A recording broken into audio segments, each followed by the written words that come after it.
ఒక తల్లి, ఒక కొడుకు. వాళ్ళ ఇంట్లో, వాళ్ళ జీవితంలో జరిగినటువంటి అనుభవాలు, వాళ్ళకు వచ్చిన కష్టాలు. హాయ్ ఫ్రెండ్స్, ఈరోజు మనం ఒక ఫ్యామిలీలో ఒక తల్లి, ఒక కొడుకు వాళ్ళిద్దరి మధ్య జరిగినటువంటి మోటివేషనల్ స్టోరీ గురించి మనం ఈ వీడియోలో తెలుసుకుందాం. వీడియో నచ్చితే లైక్ చేయండి. మీ సపోర్ట్ నాకు ఫుల్ గా ఇవ్వండి. వీడియో స్టార్ట్ చేద్దాం.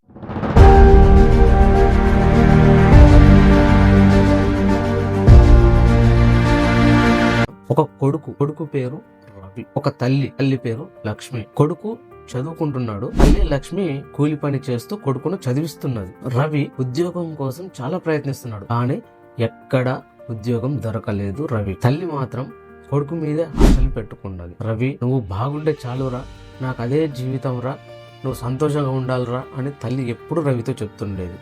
ఆ మాట విని రవి బాధపడుతూ ఉండేవాడు. మా అమ్మ నా మీద ఎన్ని ఆశలు పెట్టుకున్నది, మా అమ్మకు నేను ఆనందకరమైన జీవితం ఇవ్వలేకపోతున్నాను అని అనుకునేవాడు. రవికి ఉద్యోగం ఎక్కడ దొరకలేదు. తల్లి మాత్రం ప్రతిరోజు పనికి పోయి కొడుకును బాగా చూసుకునేది. సడన్ గా రవికి ఒక లెటర్ వచ్చింది. అది ఓపెన్ చేసి చూస్తే రవికి ఉద్యోగం వచ్చిన లెటర్. అది జాబ్ జాయినింగ్ అపాయింట్మెంట్ లెటర్. అది రవి చాలా సంతోషించాడు. తల్లి కూడా చాలా సంతోషించింది. మా కష్టాలు తీరిపోయినాయి అనుకున్నారు.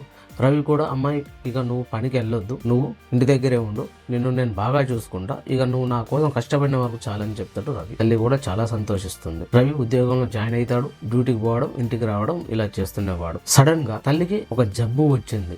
జబ్బుకు లక్షల రూపాయలు కావాలి. వాళ్ళ దగ్గర డబ్బులు లేవు. పరిస్థితి విషమంగా మారింది. లక్ష్మిని హాస్పిటల్లో జాయిన్ చేశారు. రవికి ఏం చేయాలో అర్థం కావట్లేదు. ఆ అమ్మని ఎలాగైనా బ్రతికించుకోవాలి, నా కోసం చాలా కష్టాలు పడ్డది మా అమ్మ అని రవి తాపత్రయపడ్డాడు. చాలా బాధపడ్డాడు. ఏం చేయాలో అర్థం కాని పరిస్థితి. చివరకు ఒక ఆఫర్ వచ్చింది రవి. అది దొంగ ఫైల్ సైన్ సంతకం. నువ్వు ఈ ఫైల్ మీద సంతకం పెడితే మీ అమ్మ ఆపరేషన్ కు సరిపడా డబ్బులు నేను ఇస్తాను అని వాళ్ళు ఆఫర్ ఇచ్చారు. రవికి ఏం చేయాలో అర్థమైతలేదు.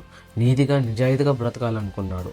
చివరకు లంచం తీసుకునే పరిస్థితికి వచ్చింది. ఎలా? నేను లంచగొండి అనే పేరు నాకు ముద్దర పడ్డా ఒకటే, మా అమ్మ మాత్రం బ్రతకాలి అనుకున్నాడు. ఆ దొంగ ఫైల్స్ మీద సైన్ పెట్టిండు. కానీ ఆ ఒక్క సైన్ వెనుక కొన్ని వందల మంది పేద వాళ్ళ కష్టం ఉంది. ఏం చేయాలో అర్థం కావట్లేదు. చివరకు వాళ్ళమ్మకు తెలిసింది రవి ఇలా దొంగ సంతకం పెట్టాడు, లంచం తీసుకున్నాడు అని వాళ్ళమ్మకు తెలిసింది. చాలా బాధపడ్డది.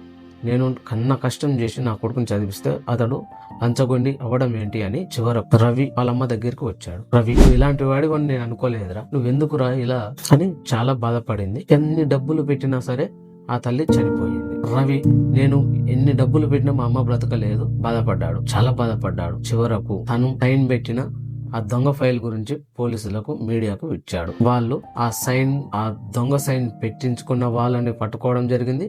రవిని కూడా జైలు వేయడం జరిగింది.